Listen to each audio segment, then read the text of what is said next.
The plain of Shinar stretches out under the sun, and men are kneeling in the dirt, tearing the earth apart to build a mountain of their own. Picture it. They are not pulling granite from a quarry, and they are not carving marble from the hills. They are pressing wet clay into molds, burning it hard in the fire, and binding the whole thing together with a thick, black, boiling sludge. Genesis 11 spends exactly one verse on the physical construction materials before it ever mentions the tower itself. Watch what the text does. Genesis chapter 11, verse 3, in the King James Version, lays the foundation. And they said one to another, "Go to, let us make brick, and burn them throughly. And they had brick for stone, and slime had they for mortar." Stop right there. Why does a story about the origin of human languages spend so much time describing the exact physical chemistry of a building site? The canonical text gives us a straightforward narrative. The people gather, they build a city and a tower to make a name for themselves, and God confuses their tongues to scatter them. But look closely at the mortar. The word translated as slime is the Hebrew word chemar. It means bitumen, asphalt, or tar. It is a naturally occurring petrochemical sludge that bubbles up from the ground. Sit with that. They are building a structure into the sky, but they are sealing every single brick with a heavy waterproofing agent. If your only goal is height, you use limestone and standard clay. If you are terrified of another global flood, you use pitch. There is an ancient Jewish text, the Book of Jubilees, called by the early church the Little Genesis and preserved whole in the Ethiopian Orthodox canon, that looks at this exact same plain of Shinar and records something far darker. Jubilees pulls back the veil on the Genesis account. It tells us this was not just a brief moment of human pride stopped by a quiet linguistic confusion. According to Jubilees, this tower was a multi-generational fortress of defiance, and the tower was an act of theological warfare. See the scene again, not as a bustling primitive city, but as an empire consumed by a single obsession. The people are pouring out of the east, settling in the valley. They remember the water. The flood of Noah is not ancient history to them. It is the nightmare that wiped out their grandfathers. So they do not trust the rainbow. They do not trust the covenant. They decide to engineer their own physical salvation out of burnt earth and boiling asphalt. They had brick for stone, and slime had they for mortar. Read that again. They are replacing the natural world God made with synthetic, fire-hardened copies. Stone is natural, brick is manufactured, mortar is standard, bitumen is absolute chemical resistance. The author of Genesis wants you to notice the materials because the materials are the rebellion. But Jubilees pushes this physical reality to a terrifying extreme. It records that this project did not take a few weeks or months. It consumed the blood and labor of an entire civilization for an agonizing stretch of time. The KJV gives us the bricks and the tar, but it stays silent on the duration of the labor. The ancient writers who kept the calendar of Jubilees recorded the exact grueling timeline of the build. How many years did humanity spend bleeding into the mud of Shinar before the sky finally answered? Look at the hands of the builders. They are blistered, cracked, and permanently stained black by the boiling asphalt. Genesis 11 verse 4 records their manifesto. And they said, "Go to, let us build us a city and a tower, whose top may reach unto heaven, and let us make us a name, lest we be scattered abroad upon the face of the whole earth." Read that again. God had already commanded humanity to multiply and fill the earth. To scatter was the divine mandate. But here on the plain of Shinar, they do the exact opposite. They cluster, they consolidate, they weaponize their unity. If you read the canonical text casually, you might imagine this as a brief, arrogant summer project. a scaffolding raised in a burst of collective ego, lasting maybe a few months before the Lord steps in, confuses their tongues, and forces them to drop their tools. Genesis gives us the ambition, but it stays completely silent on the clock. The Book of Jubilees shatters that silence. According to this ancient record, the Tower of Babel was not a momentary lapse in judgment. It was a 43-year siege. Sit with that. Jubilees chapter 10, verse 21, leaves no room for ambiguity. And they built it. 43 years were they building it. Its breadth was 203 bricks, and the height of a brick was the third of one. I hold this as one tradition's record, not as proven fact. But look at what it does to the story. 43 years is a lifetime in the ancient world. It means the men who laid the foundation stones did not live to see the upper terraces. It means an entire generation was born, raised, and died in the shadow of the brick kilns. The tower became their economy. It became their religion. It consumed every ounce of human capital on the plain of Shinar. Why? Why dedicate almost half a century to a single architectural structure? Because they are terrified. The floodwaters of Noah are still a collective, bleeding trauma in their cultural memory. They do not trust the rainbow. They do not believe the covenant that God will never again destroy the earth with water. So they decide to engineer their own physical salvation. They are building a waterproof mountain, sealed with that black chemar, high enough to survive God's next judgment. This is not just pride. It is trench warfare against the sky. A 43-year mobilization of this scale requires an absolute tyrant to hold the labor force together. It requires an iron-fisted obsession. You do not burn bricks for 4 decades without a dark, driving force pushing the workers forward when their bodies give out. Genesis 11 gives us the physical materials and the human ambition, but Jubilees pulls the camera back even further to reveal the spiritual mechanics operating behind the scenes. A project of this magnitude, sustained for this long, does not run on human fear alone. It requires a master architect. 43 years of boiling sludge and baked earth, a fortress built to defy heaven. But who actually gave them the blueprint? The smoke over the plain of Shinar does not dissipate. For 4 decades, the kilns burn day and night, turning the clay into hardened brick, while the pits of the earth bleed that boiling black sludge. Fear is the fuel, but fear alone cannot organize a civilization. Fear needs an architect. Genesis 11 gives us the human motivation. Let us make us a name, but watch what the text does not say. It names no human king in the chapter 11 narrative. There is no pharaoh cracking the whip. The canonical text gives us a terrifying collective hive mind. And they said one to another, but a multi-generational fortress built to defy God does not arise from a committee meeting. The Book of Jubilees steps into this silence and names the true architect, and it is not a man. To understand the shadow over the tar pits of Shinar, you have to read what Jubilees records just a few chapters earlier. After the flood, Noah's grandchildren begin to suffer. They are being blinded, corrupted, and led astray by malicious spirits, the disembodied remnants of the pre-flood Nephilim. Noah prays. He asks God to bind every last one of these demons in the place of condemnation, so the new, washed world can breathe. God agrees to bind them.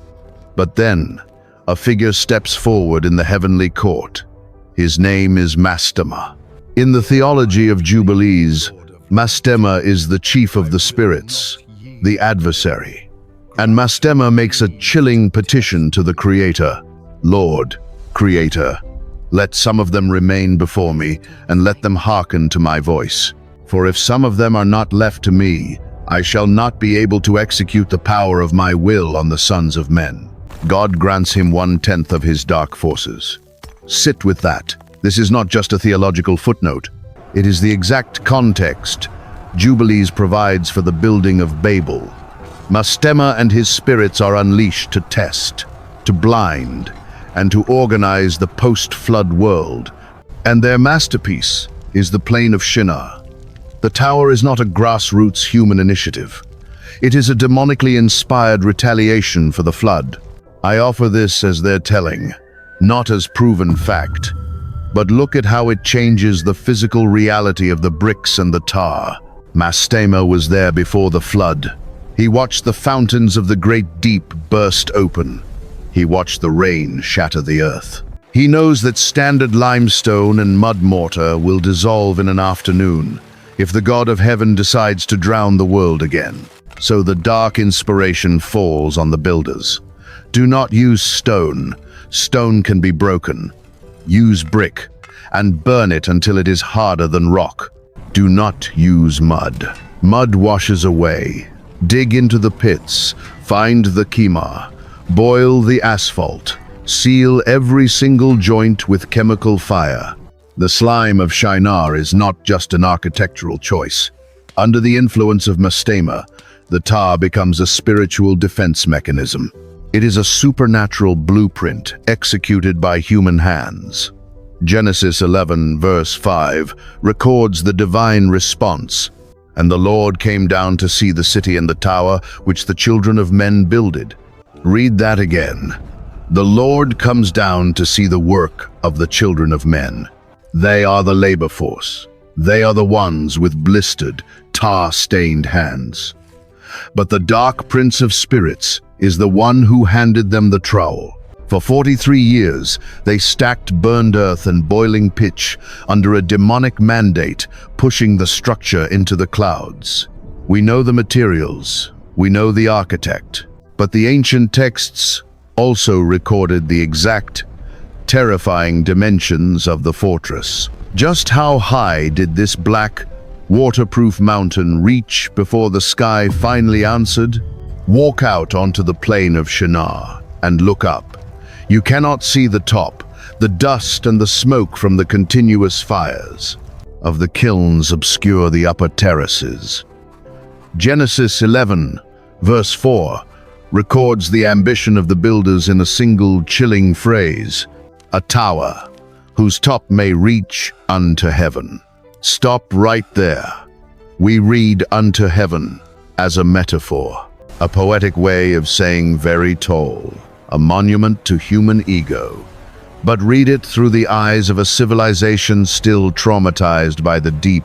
The Hebrew phrase is bashamayim, into the sky, into the heavens. To understand what that height actually meant to them, you have to cross-reference Genesis 7:20. In the days of Noah, the floodwaters rose exactly 15 cubits above the highest mountains. To survive the next judgment, you do not just build a tall building. You must outbuild the peaks of Ararat. You must breach the cloud line. The canonical text leaves the exact height to our imagination. The Book of Jubilees does not. Look at the terrifying mathematics preserved in the Ethiopian canon.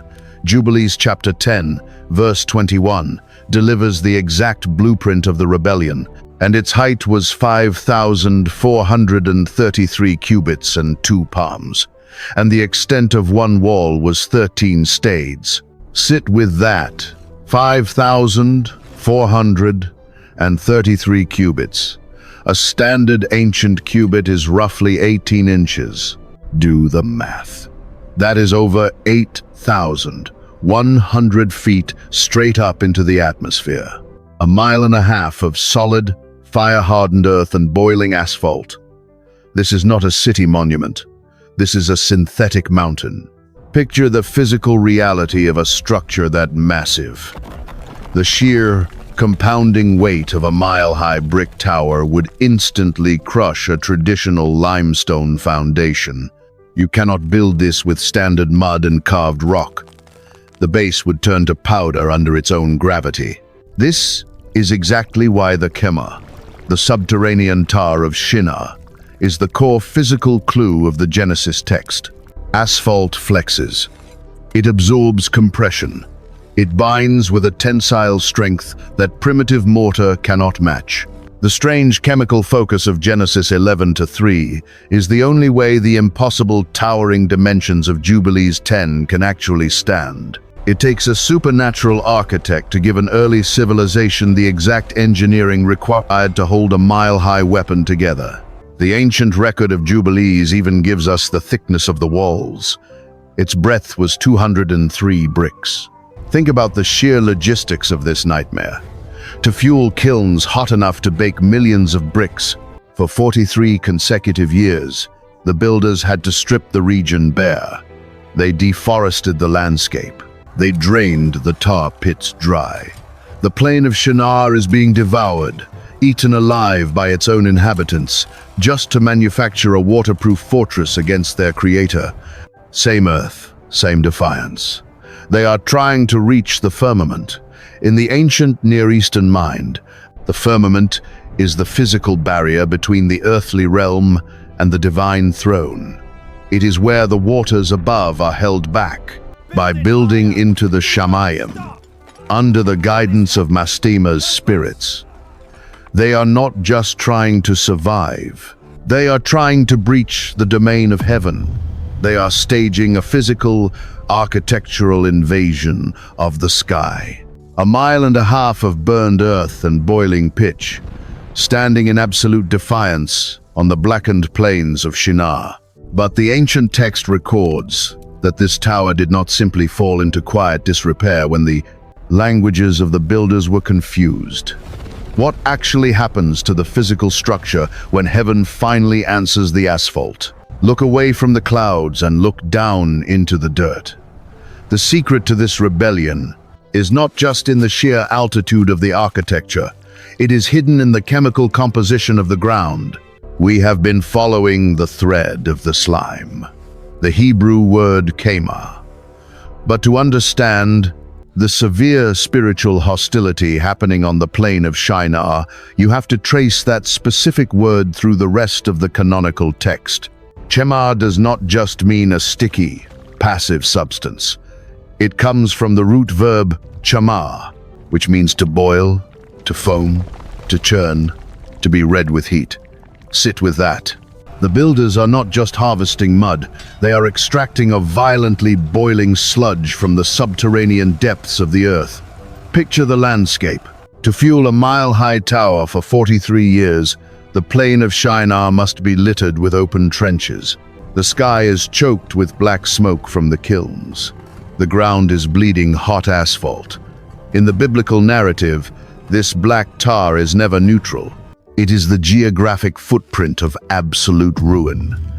Keep reading Genesis just 3 chapters later. Turn to Genesis chapter 14, verse 10. The setting is the Vale of Siddim, the territory holding the cities of Sodom and Gomorrah, right before the fire of heaven falls. The King James reads, "And the Vale of Siddim was full of slime pits, and the kings of Sodom and Gomorrah fled and fell there." Stop right there. Slime pits. Pits of chemar, the exact same Hebrew word. Watch what the text does.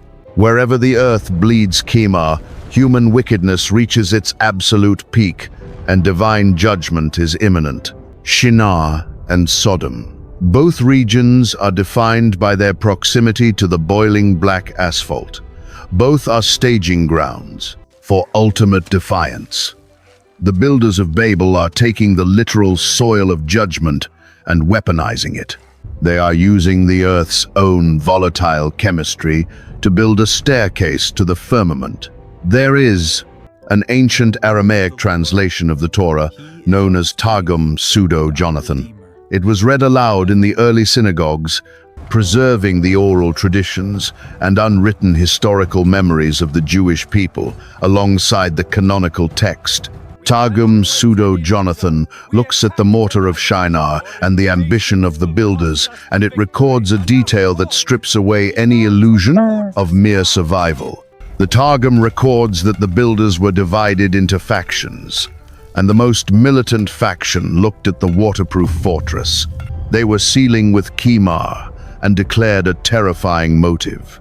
They intended to put an idol on the very top of the tower, and place a sword in its hand, positioned to strike at the sky. Reading, not inventing. They were not just building a high ground to escape a flood. They were building a siege engine. Under the dark instruction of Mastema, the Prince of Spirits, humanity spent 43 years extracting the churning, boiling chemar to construct a synthetic, weaponized mountain. We know how the Sunday school story ends. God confuses their languages.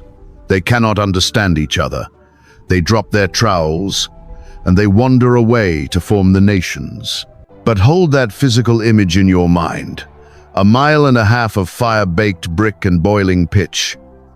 An indestructible, waterproof fortress built by demonic blueprint, standing perfectly intact on the blackened plains of Shinar. If heaven was truly facing an armed, apocalyptic siege tower, did the creator of the universe really just change their vocabulary and leave the ultimate weapon standing in the desert? Genesis chapter 11, verse 8, delivers the end of the rebellion in a single, quiet sentence.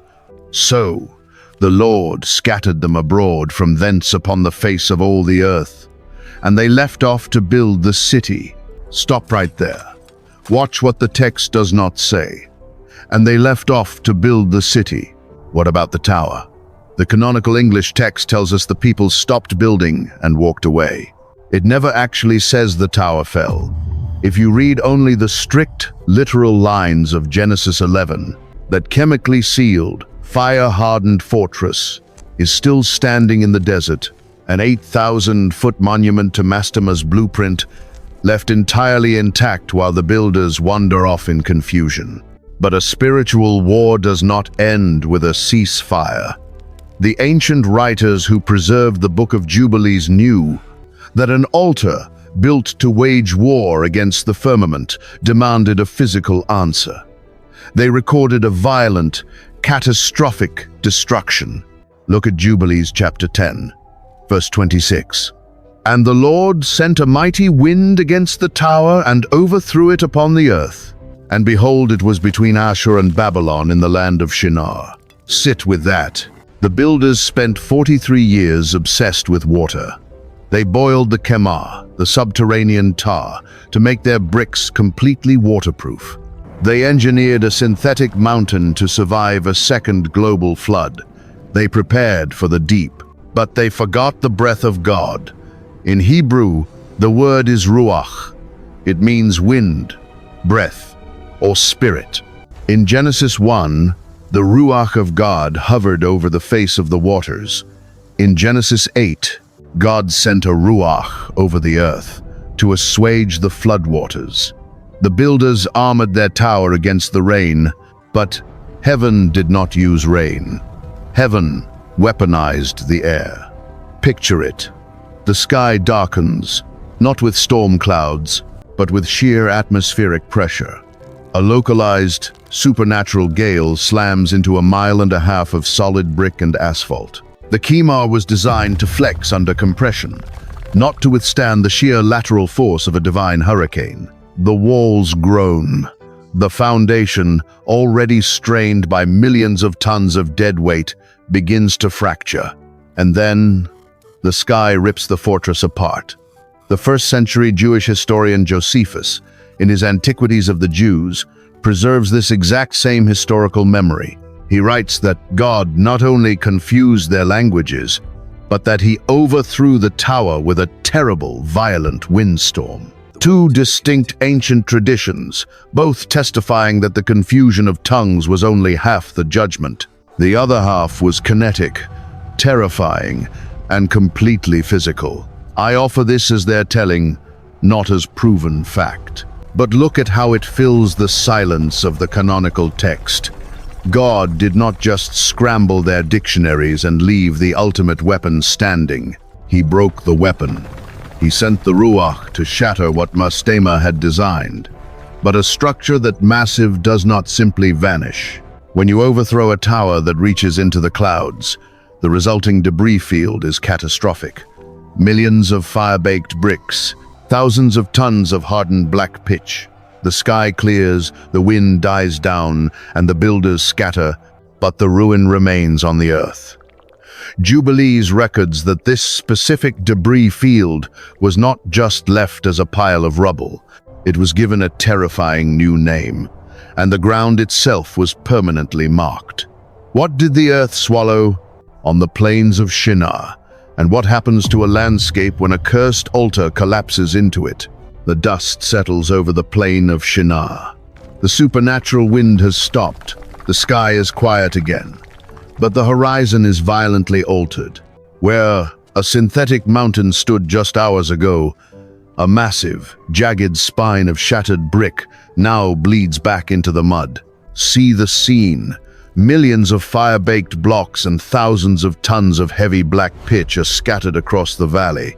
It is a debris field of apocalyptic proportions. Genesis 11 verse 9 finalizes the canonical account. Therefore is the name of it called Babel, because the Lord did there confound the language of all the earth. And from thence did the Lord scatter them upon the face of all the earth. Stop right there. We know the language was broken. The spoken unity of the builders was fractured, forcing them to drop their tools and scatter. But the ancient Jewish scribes preserved a terrifying memory of what actually happened to the physical materials left behind. The Talmud, specifically Tractate Sanhedrin 109a, records the exact judgment of the bricks and the tar. The scribes wrote that the tower did not just fall. It was divided into 3 catastrophic fractions. 1/3 of the fortress sank deep into the earth, swallowed by the plain. 1/3 was incinerated by fire from heaven, and 1/3 was left standing a scarred, blackened monument to the rebellion, jutting out of the desert to remind every passing generation of what happened there. I offer this as the memory of the ancient scribes, not as canonical certainty, but look at how this tradition interacts with the chemar, the subterranean asphalt we have been tracking. The builders used the slime of Shinar to make the fortress waterproof. They engineered it to withstand the rain of a second flood. But chemar is petrochemical. It is highly flammable. When heaven answered, it did not use water. It used the breath of the wind, and then it used fire. The very substance Mastema instructed them to extract for their salvation became the accelerant of their destruction. The tar that sealed the bricks became a boiling inferno. Same slime, same judgment. Centuries later, the prophets of Israel would look back at the physical footprint of Babylon and declare a permanent curse on its materials. Turn to Jeremiah 51, verse 25. The Lord is speaking directly against Babylon, the empire built on the exact same dirt as the tower. Behold, I am against thee, O destroying mountain, saith the Lord, which destroyest all the earth. And I will roll thee down from the rocks, and will make thee a burnt mountain. Read that again. A burnt mountain. Not a natural mountain formed by tectonic plates. A synthetic, constructed peak that has been subjected to divine fire. And then Jeremiah delivers the fatal blow to the builder's legacy in verse 26. And they shall not take of thee a stone for a corner, nor a stone for foundations. But thou shalt be desolate forever, saith the Lord. Sit with that. In Genesis 11, they had brick for stone. They manufactured their own rocks to build an empire into the firmament. Here, God decrees that the fractured, charred remains of Shinar will never be repurposed. You cannot take a stone from this cursed heap to build anything new. The ground is marked. The foundation is permanently condemned. The earth itself has swallowed the ambition of the Prince of Spirits. The plain of Shinar is no longer a construction site. It is a graveyard of burnt earth and melted tar. The builders scattered, carrying their confused tongues into the wilderness, but the footprint of the demonic altar remained buried in the dirt. The debris field was left as a permanent scar, an unholy ground where the bricks and the tar were ordered to lie desolate forever. But a landscape carrying this much supernatural trauma does not simply heal over. What happens to a region when the physical earth is soaked in demonic architecture and divine fire, and what rises from the asphalt when humanity returns to the ruins? Go back now to the plain of Shinar, where this script began. Men kneeling in the dirt, tearing the earth apart, binding fired clay with boiling black sludge. You have read Genesis 11 100 times. You have pictured a brief, arrogant summer project, a primitive scaffolding left unfinished, when God quietly scrambled their vowels and consonants so they would drop their trowels and wander away. But look at the dirt tonight. The asphalt bleeding from those pits is not just primitive mortar, it is chemar. It is the physical, chemical signature of an apocalyptic rebellion. It is the subterranean armor extracted under the dark instruction of Mastema, the Prince of Spirits. The bricks are not just architecture. They are the fire-hardened ammunition of a 43-year siege against the sky. The builders were not merely trying to make a name. They were traumatized survivors of the deep, weaponizing the earth to outbuild the floodwaters of Noah and thrust an idol's sword into the firmament. Sit with that. The Tower of Babel was never just a city center. It was a forbidden altar, a synthetic mountain designed to breach heaven. And heaven did not just change their dictionaries and walk away. The creator of the universe did not leave a fully functional 8,000-foot siege engine standing intact on the Iraqi desert. Heaven sent the Ruach, the violent, supernatural breath of God. It shattered the ultimate weapon, burning its foundation into the crust of the earth, turning the waterproof pitch into an inferno. I hold this as one reading, not the final word. A careful bridge between the ancient, preserved memory of Jubilees and a chapter firmly anchored in our canonical text. Test it the way the Bereans tested everything. But when you overlay the Ethiopian preservation of Jubilees, the Aramaic Targums, and the historical records of Josephus onto the exact Hebrew chemistry of Genesis 11, the silence of the canonical text suddenly roars. The English translation hides the violence, but the Hebrew preserves the ashes. We have unburied the architect. We have mapped the 43 years. We have seen the supernatural wind. But the desert is still holding the rest, because humanity never truly abandoned that cursed soil. Centuries later, an empire named Babylon would rise from this exact same dirt, breathing the exact same defiance, building its own ziggurats right on top of the exact same fractured, burnt earth. The ancient tar pits of Shinar still bubble under the modern sands of the Middle East, guarding the shattered, charred remains of humanity's First World War against its creator. If you stayed with me through the asphalt and the fire, do me a favor. Comment the word "watched" down below, so I know who is actually walking through the deep end of these texts. Subscribe to the channel, because we are not done mapping the dark geography of the ancient world. And send this video to one specific person, someone who loves biblical mysteries but has never heard the name Mastema, or what the ancient scribes recorded about the wind that broke the tower. The builders scattered, but the mud of Shinar never forgot what it was molded to do.